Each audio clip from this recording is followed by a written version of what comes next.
It's not always just about adding the right seasonings to make food taste great. Food science plays a big role in how flavors are developed. And here's something to chew on from our partners at Real Simple when it comes to breaking down the science of deliciousness for angel food cake. When baking, the God is in the details, but there's a little science to it as well. So today, we are going to crack into the science of whipping egg whites to elevate a heavenly dessert. We're gonna start by sifting powdered sugar and flour together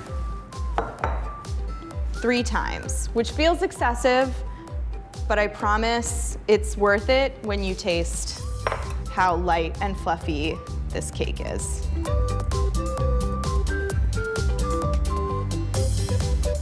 We have 12 egg whites here. Room temperature eggs will give you more volume, so give your whites around 30 minutes of time out of the fridge before you start.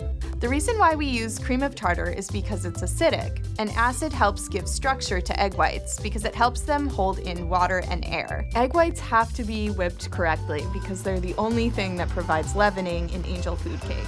Whites that are whipped into stiff, not soft peaks ensure that your angel food cake will be light and airy.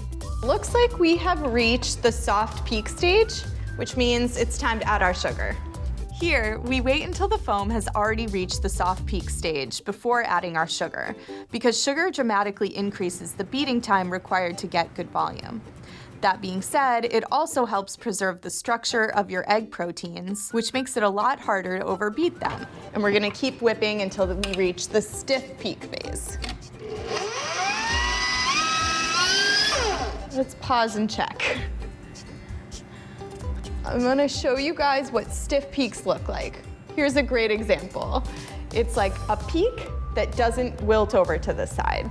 So in 4 separate stages, we're gonna incorporate this sifted flour mixture into the egg whites and fold really gently because that's what helps preserve the volume. Great tool to use here is a silicone spatula because it helps you be really gentle.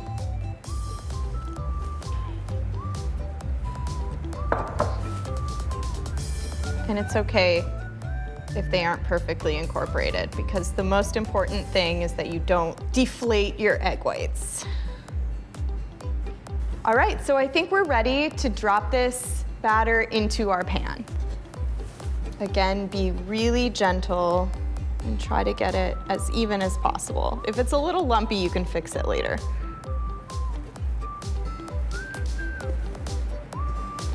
Now, very, very gently, don't press down, just try to smooth out the top. We're gonna run a butter knife through this so that if any large air bubbles are left in our batter, we'll pop them. All right, looks good. We're gonna bake this in the oven at 350 for about 30 minutes. This has been cooled to room temperature. Make sure the sides are loosened from the pan. If you have to, you can gently run a knife through, and then we're gonna invert it here. Just be gentle.